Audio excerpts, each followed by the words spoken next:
तो आपका एक बार फिर से स्वागत है इस क्लास में। और हम जानते हैं कि जैसे हमने स्टार्ट किया था स्टैटिक पार्ट कई सारे टॉपिक्स का, और हमने प्रीवियस लेक्चर में स्टार्ट किया था जनरल साइंस का स्टैटिक पार्ट, और हमने कवर कर लिया था फिजिक्स को। ठीक है, तो इस लेक्चर में हम जा रहे हैं स्टार्ट करना केमिस्ट्री पार्ट को। ठीक है, तो आइए शुरू करते हैं। तो हम फिर से मैं आपको कुछ चीज़ें बताऊंगा, दो मेन चीज़ें। पहले कि ये जो टॉपिक्स हैं यहाँ से क्वेश्चंस डायरेक्टली या सीधे तौर पे पूछे जाते हैं। ठीक है, एग्जाम में डायरेक्टली पूछे जाते हैं इन एरियाज से। ठीक है, तो ये पहली चीज है जो मैं आपको दोबारा से बताना चाहूंगा। दूसरी चीज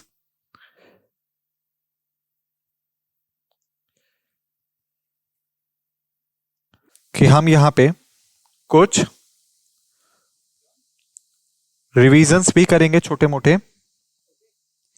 ठीक है, तो पहला हम टॉपिक्स को समझेंगे जहां से क्वेश्चंस पूछे जाते हैं। दूसरा, हम यहां पे छोटा मोटा रिवीजन भी करते रहेंगे। ठीक है, तो आइए शुरू करते हैं। पहला है हमारा मेटल। ठीक है, तो इससे पहले हमें एलिमेंट को रिवाइज कर लेना चाहिए। ठीक है, तो जो एलिमेंट है वो डिवाइड होता है तीन हिस्सों में। मैंने आपको प्रीवियस लेक्चर में बताया भी था कि जो एलिमेंट है वो तीन हिस्सों में डिवाइड होते हैं, मेटल, नॉन मेटल्स और मेटलॉइड्स में। ठीक है, जो एलिमेंट्स हैं वो बेसिकली तीन हिस्सों में डिवाइड होते हैं, मेटल, नॉन मेटल और मेटलॉइड्स। ठीक है, तो जो अब सवाल है कि किसने इनको, या कौन वो इंसान था जिसने कि एलिमेंट को डिवाइड किया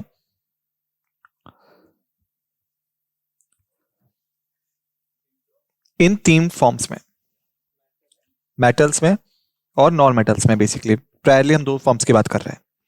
ठीक है, तो अब ये क्वेश्चन है और मैं आपसे पूछ रहा हूं, और कौन था वो इंसान जिसने ये किया था। ठीक है, मेटल्स और नॉन मेटल्स में। ठीक है, तो हम कह सकते हैं कि हम सिर्फ एलिमेंट के बारे में जानते हैं, लेकिन उसके बाद एक आदमी आया जिसका नाम था एंट्यूने लेवोजायर। ठीक है, लेवोजायर, और ये वो इंसान थे जिन्होंने डिवाइड किया एलिमेंट्स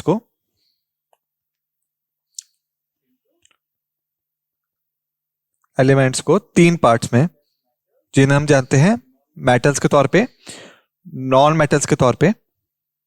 ठीक है, मेटल्स, नॉन मेटल्स, ठीक है, मेटलॉइड्स। ठीक है, उसके बाद है मेटलॉइड्स। ऑलराइट, लेकिन मैं यहां आपको एक चीज और बताना चाहूंगा।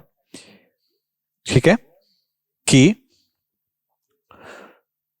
जो यहां पे है एंटोनियो लेवोजायर थे, उन्होंने सिर्फ एलिमेंट को दो फॉर्म्स में डिवाइड किया था, मेटल्स और नॉन मेटल्स में।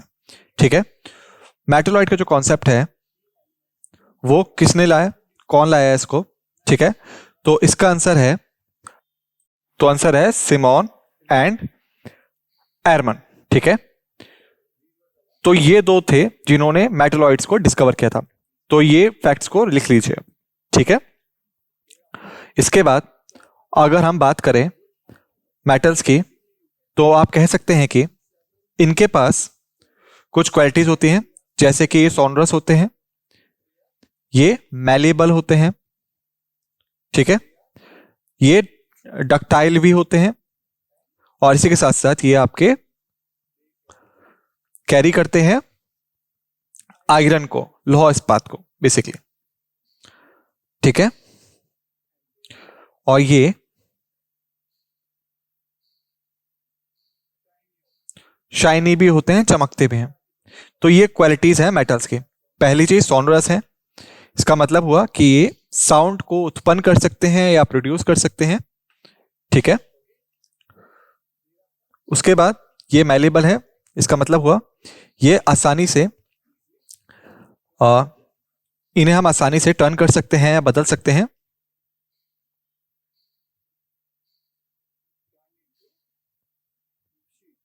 शीट्स में, ठीक है, टर्न कर सकते हैं इन्हें शीट्स में, ठीक है।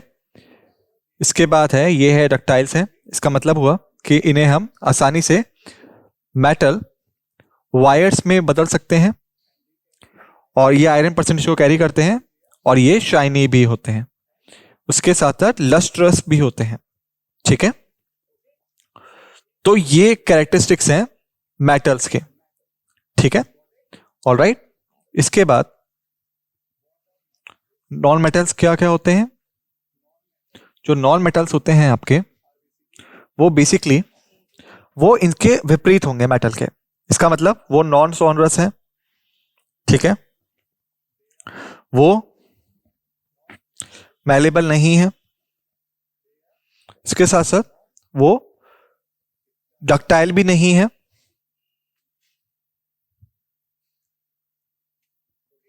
ठीक है, और वो आपके शाइनी भी नहीं है,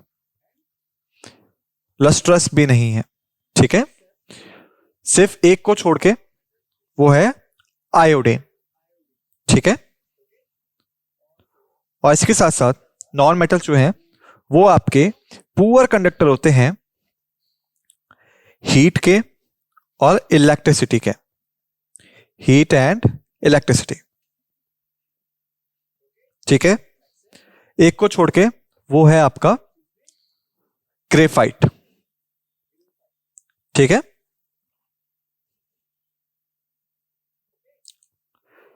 उसके साथ साथ जो मेटल्स हैं आपके, वो होते हैं गुड कंडक्टर हीट के और इलेक्ट्रिसिटी के, ठीक है। तो ये होता है आपका मेटल्स के बारे में और नॉन मेटल्स के बारे में। तो यदि अगर हम बात करें मेटलॉइड्स की, तो बेसिकली हम कह सकते हैं जो मेटलॉइड्स हैं वो चीज होती है जिनके पास कैरेक्टरिस्टिक्स हैं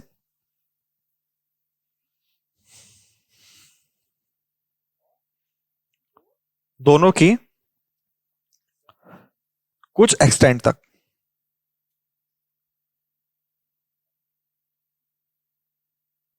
ठीक है। जो मेटलॉइड्स होते हैं वो होते हैं जिनके पास दोनों की कैरेक्टरिस्टिक होती हैं कुछ एक्सटेंट तक, ठीक है। तो अब हम बात करते हैं स्टैटिक पार्ट ऑफ मेटल्स की, ठीक है। तो पहला है ऑस्मियम। ऑस्मियम है, उसकी है हाईएस्ट डेंसिटी। तो अब क्वेश्चन ये है कि हम डेंसिटी से क्या समझते हैं, और मैं आपसे पूछूंगा जो मैं भूल गया था आपसे पहले पूछने में,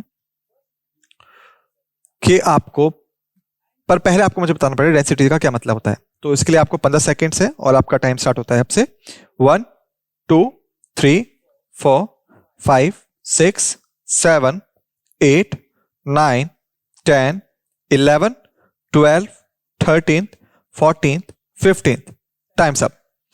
तो बेसिकली डेंसिटी जो है वो है कोई भी एरिया जो कि ऑक्यूपाइड है किसी भी पर्टिकुलर पार्टिकल्स के द्वारा, या फिर कहें पर यूनिट पे, ठीक है, पर यूनिट बेसिस पे, बेसिस, ठीक है। तो जो एरिया है जिसे ऑक्यूपाइड किया हुआ है किसी भी पार्टिकल ने, ये यहां पे ऑक्यूपाइड है, इसको एक बार दोबारा से देख लीजिए, ठीक है, पर यूनिट बेसिस पे वो होता है डेंसिटी। जैसे कि अगर यहां पे दो फिगर्स हैं,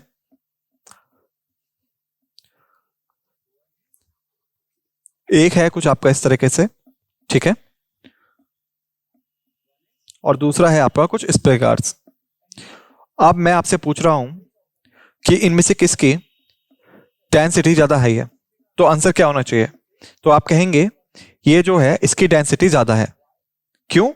क्योंकि जो एरिया है इन दोनों के बीच, इसके एटम्स के बीच में या पार्टिकल्स के बीच में, वो बहुत कम है, तो इसीलिए जो इक्विवाइड एरिया है वो काफी ज्यादा है, ठीक है। तो आप कहेंगे कि यहां पे जो पहली पिक्चर है उसकी डेंसिटी हाई है क्योंकि एरिया जो है बीच का बहुत कम है। दूसरे पिक्चर में आप कहेंगे कि डेंसिटी कम है क्योंकि एरिया जो है बहुत ज्यादा लेफ्ट आउट है। ठीक है, तो सेकंड है जो मैं आपसे पूछूंगा वो ये है कि लेवोसायर जिसने कि एलिमेंट्स को डिवाइड किया था मेटल्स और नॉन मेटल्स में, ट्यूनो लेवोसायर जो है, अब मेरा क्वेश्चन ये है आपसे,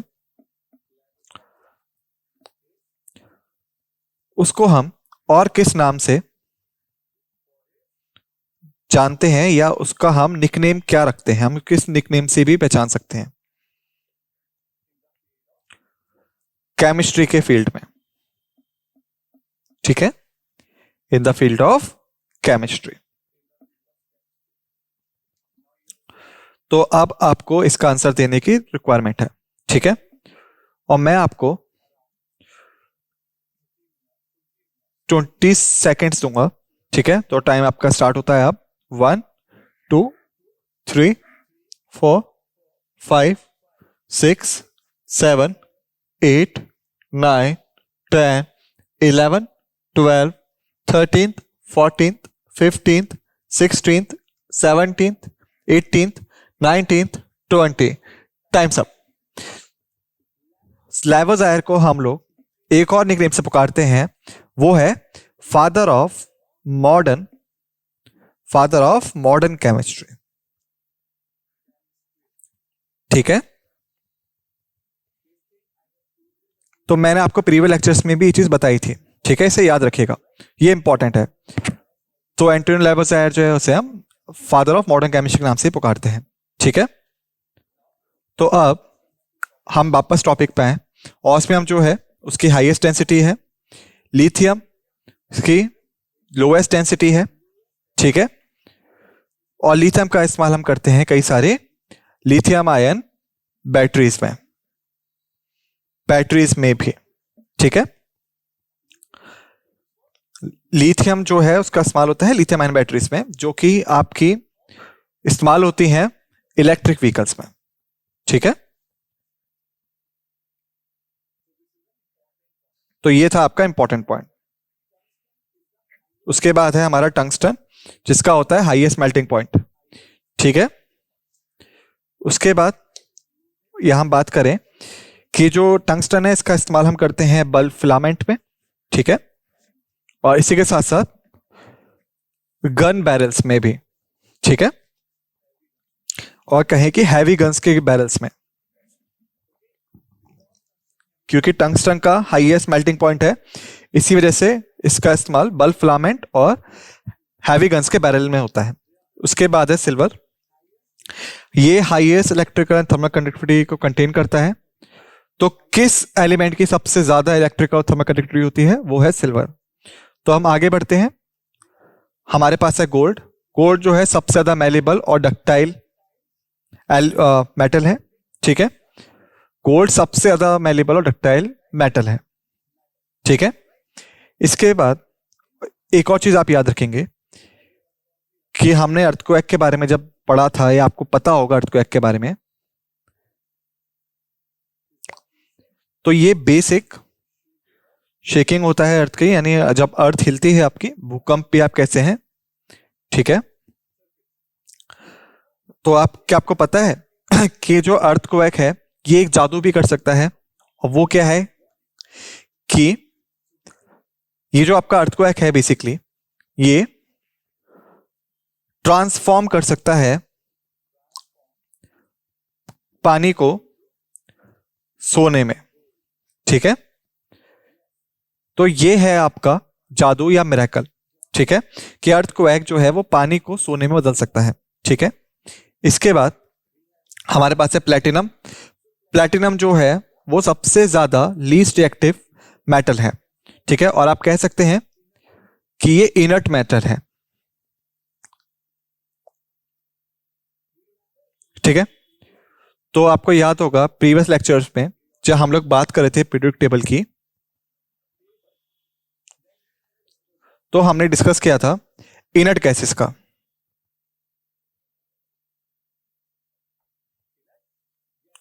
ठीक है, तो जो गैसेस हैं इनर्ट गैसेस, वो गैसेस हैं जो कि केमिकली स्टेबल हैं।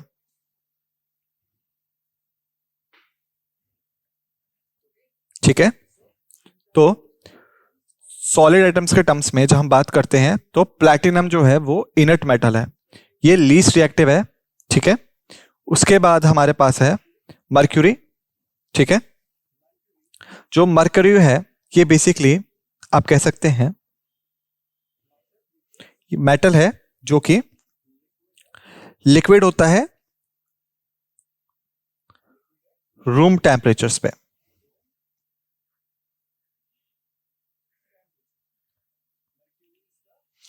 तो मर्क्यूरी वो मेटल है जो कि लिक्विड होता है रूम टेम्परेचर पे। ठीक है। इसका हम इस्तेमाल करते हैं थर्मोमीटर में भी। ठीक है। और ये अकेला ऐसा मेटल है जो कि अमेलगम बनाता है दूसरे मेटल्स के साथ में। ठीक है। उसके बाद है टंगस्टन, जो हमने पहले भी कवर किया था, बिल्कुल वही चीज यहां पर है कि इसका हम इलेक्ट्रिक बल्ब में इस्तेमाल करते हैं। फिर है एल्यूमिनियम, जो कि आराम से आपके अर्थ क्रस्ट में पाया जाता है। ठीक है। तो अगर हम बात करें इसके बारे में या अर्थ की तीनों लेयर के बारे में, जो कि है आपकी क्रस्ट, मेंटल, कोर। तो क्रस्ट पार्ट के लिए ये होता है आपका सियाल, मेंटल पार्ट के लिए ये होता है सीमा, कोर के लिए ये होता है आपका नाइफ है। तो बेसिकली सियाल स्टैंड करता है सिलिकॉन और एल्यूमिनियम के लिए। ठीक है। सीमा जो है इसका मतलब है आपका सिलिकॉन और मैग्नीशियम। ठीक है। मैग्नीशियम। नाइफ ए जो है इसका मतलब है निकल और आयरन। ठीक है। तो इसको आप नोट कर लीजिएगा। क्रस्ट है सियाल, सिलिकॉन, एल्यूमिनियम। मेंटल है सीमा, सिलिकॉन, मैग्नीशियम। कोर है नाइफ ए, बेसिकली निकल और आयरन। ठीक है। तो आप कह सकते हैं एलियम जो है ये मोस्ट कॉमनली फाउंड होता है अर्थ क्रस्ट में।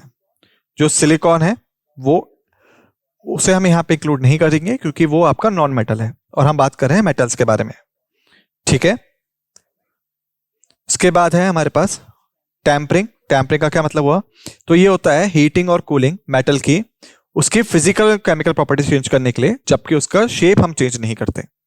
ठीक है।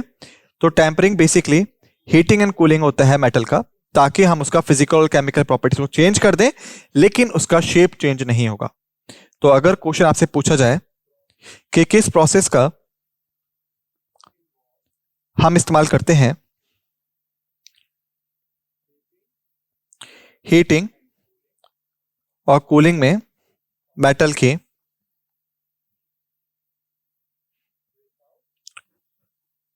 उसके शेप को चेंज किए बिना, विदाउट चेंज इट शेप,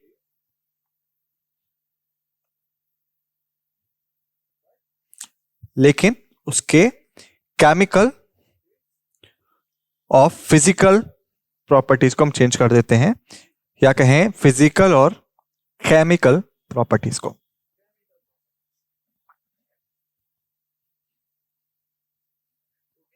ठीक है। तो आंसर है टेम्परिंग।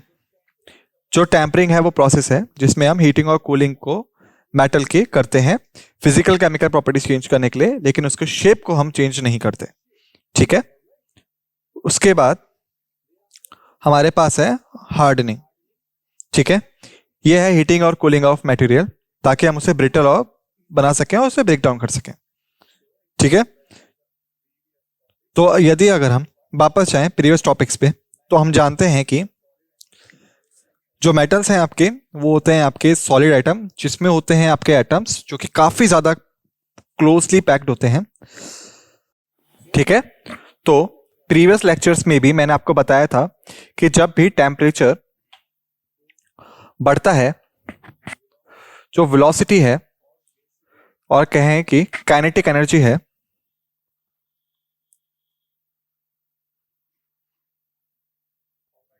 एटम्स की, वो भी बढ़ती है। तो ये चीज मैं आपको प्रीवियस लेक्चर में बता चुका हूं, ठीक है। तो जब भी हम हार्डनिंग करते हैं और या हीटिंग एंड कूलिंग करते हैं मटेरियल की पहली स्टेज पे, ठीक है, तो जब हम हीट करते हैं इसे तो क्या होता है, जो टेम्परेचर है वो बढ़ता है और जो एटम्स हैं वो इधर उधर मूव करना स्टार्ट करते हैं, ठीक है। तो क्या होगा, जो ब्रेक डाउन होगा वो मेटल का वो आसान हो जाएगा, क्योंकि जो अब एटम्स हैं वो एक दूसरे से काफी दूर हैं, ठीक है। उसके बाद जब हम हीटिंग कर देते हैं और चेंज शेप कर लेते हैं तो हम इसे कूल करते हैं, ठंडा करते हैं। जैसे ही टेम्परेचर कम हो जाएगा, जो काइनेटिक एनर्जी है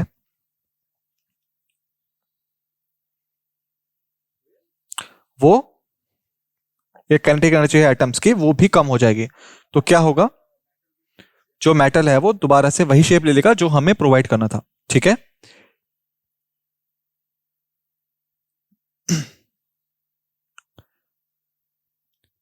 इसके बाद हमारे पास है गैल्वेनाइजेशन, ठीक है। तो बेसिकली गैल्वेनाइजेशन क्या होता है, अगर मैं पूछूं कि आपके पास ये एक आयरन रॉड है, ठीक है, और अगर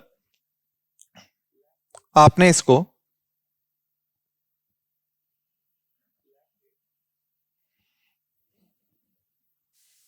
छोड़ दिया है खुला ओपन में कुछ समय के लिए, ठीक है, तो क्या होगा, तो आपको पता चलेगा कि ये जो रॉड है ये आपकी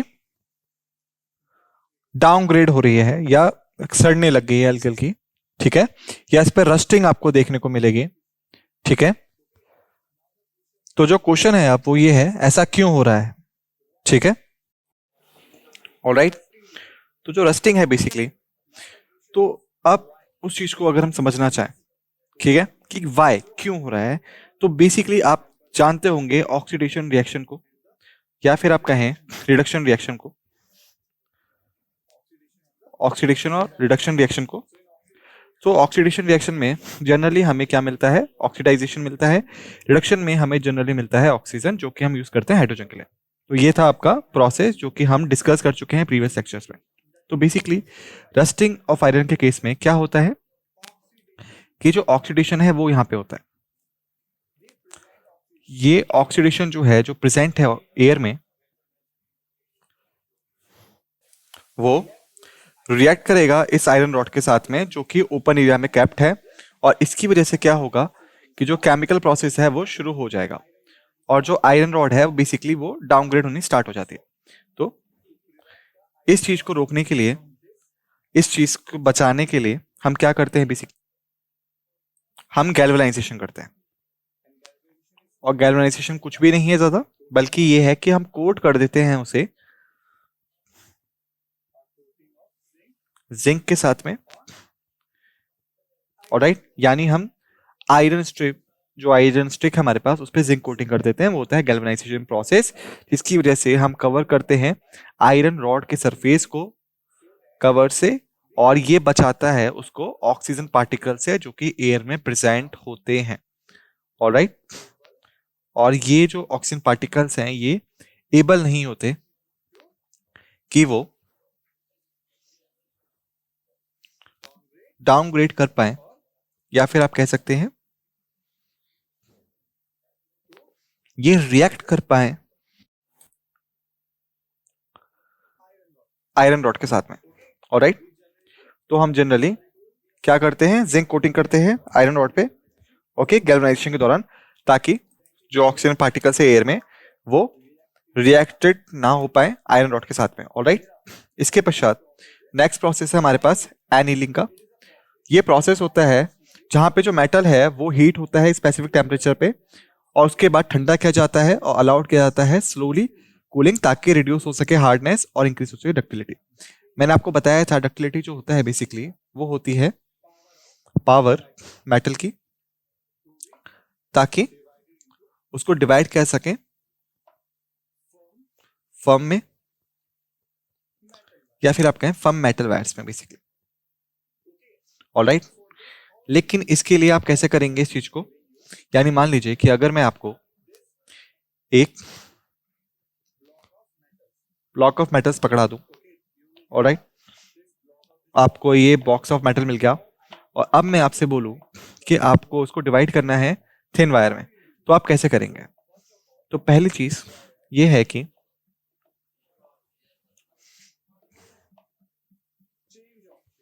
आपको इसका शेप चेंज करना पड़ेगा, और इसके लिए आपको रिड्यूस करना पड़ेगा इंटर मॉलिक्यूलर फोर्स को इन एटम्स की, या फिर कहें इस मेटल ब्लॉक की। और इसके लिए आप क्या करेंगे कि जब भी टेम्परेचर बढ़ेगा, इसका क्या इफेक्ट होगा इंटरमॉलिक्यूलर फोर्स पे, कि जो इंटरमॉलिक्यूलर फोर्स है बेसिकली वो कम हो जाएगी, ऑलराइट।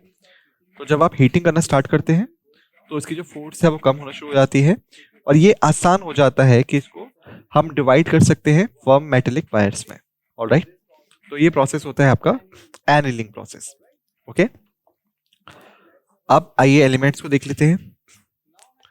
तो अब क्वेश्चन ये है कि एलिमेंट्स वर्सेस कंपाउंड्स में क्या फर्क है, कि आप इनसे क्या समझते हैं एलिमेंट वर्सेस कंपाउंड से। मैं आपको फिर से 15 सेकंड दूंगा सोचने के बारे में, और फिर मैं आपको आंसर बताऊंगा। आपका समय शुरू होता है आपसे 1 2 3 4 5 6 7 8 9 10 11 12 13 14 15 टाइम्स अप। तो बेसिकली अगर हम बात करें एलिमेंट्स के बारे में, तो ये होते हैं सिंगल सब्सटेंस, या फिर कहा जाए pure substance,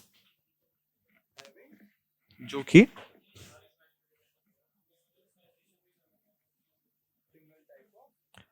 single type of atoms को कंसिस्ट करते हैं। तो बेसिकली ये होते हैं आपके सिंगल सब्सटेंस और प्योर सब्सटेंस, जिनके पास सिंगल टाइप ऑफ एटम होता है। यहां तक कि जब हम बात करते हैं कंपाउंड्स की, तो जो कंपाउंड्स हैं बेसिकली वो होते हैं mixture of elements,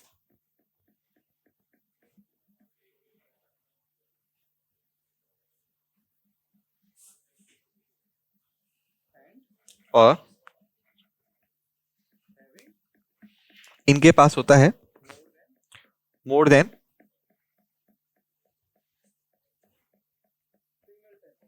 single type of atoms, alright. तो जब हम बात करते हैं एलिमेंट्स के बारे में, तो बेसिकली वो सिंगल सब्सटेंस होते हैं या प्योर सब्सटेंस होते हैं जिनके पास सिंगल टाइप ऑफ एटम होता है। लेकिन जब हम बात करते हैं कंपाउंड्स की, तो ये मिक्सचर होते हैं एलिमेंट्स के, और इनके पास सिंगल टाइप से ज्यादा टाइप के एटम्स होते हैं, ऑलराइट। तो बेसिकली आप बात कर रहे हैं एलिमेंट्स के बारे में, तो बेसिकली हम बात करेंगे दोनों के बारे में, मेटल्स के बारे में भी और नॉन मेटल्स के बारे में भी।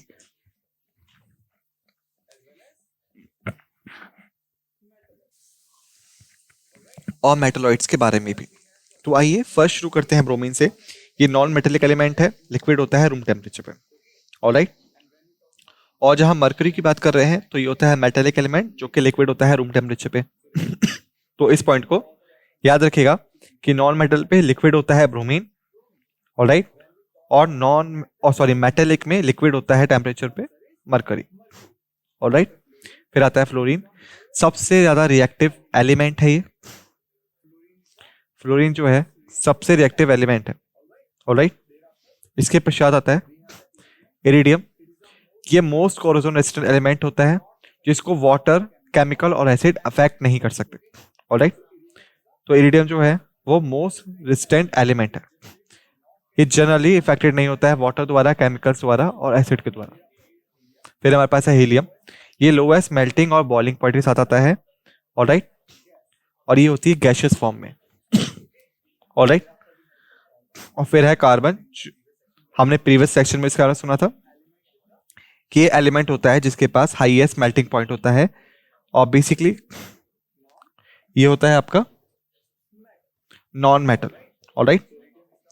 तो इरिडियम जो है वो है मोस्ट कोरोजन रेजिस्टेंट एलिमेंट, और हीलियम है गैस, लोएस्ट मेल्टिंग पॉइंट के साथ में आती है। फिर आती है कार्बन, जो कि नॉन मेटल है लेकिन उसके पास है हाईएस्ट मेल्टिंग पॉइंट। फिर हम बात करते हैं टंगस्टन की, एलिमेंट जिसके पास है हाईएस्ट बॉइलिंग पॉइंट और इसके पास है हाईएस्ट मेल्टिंग पॉइंट भी। ऑलराइट, फिर आता है ऑस्मियम। ये एलिमेंट है हाईएस्ट डेंसिटी के साथ में, हाइड्रोजन एलिमेंट है विथ लोएस्ट डेंसिटी के साथ में। ऑलराइट, सो स्टूडेंट्स बेसिकली इस लेक्चर में हमने कवर किया है several part of static chemistry. Next lecture में हम कंटिन्यू करेंगे इस केमिस्ट्री पार्ट के साथ में ही, लेकिन तब तक के लिए आप सभी फैक्ट्स एंड फिगर्स को अच्छे से रिवाइज कर लीजिए जो हमने यहाँ पे डिस्कस किए हैं, ताकि आपको बाकी चीजें और अच्छे से समझ में आए। इस नोट के साथ इस लेक्चर को हम लोग खत्म करने वाले हैं। ऑलराइट, नेक्स्ट लेक्चर में हम कंटिन्यू करेंगे और पार्ट्स को भी, लेकिन इन सभी फैक्ट्स को रिवाइज करते रहिएगा। ऑलराइट, ताकि आपको बाकी चीजें अच्छे से समझ में आए। ऑलराइट, इस नोट के साथ इस लेक्चर को समाप्त करते हैं। आप सभी का धन्यवाद।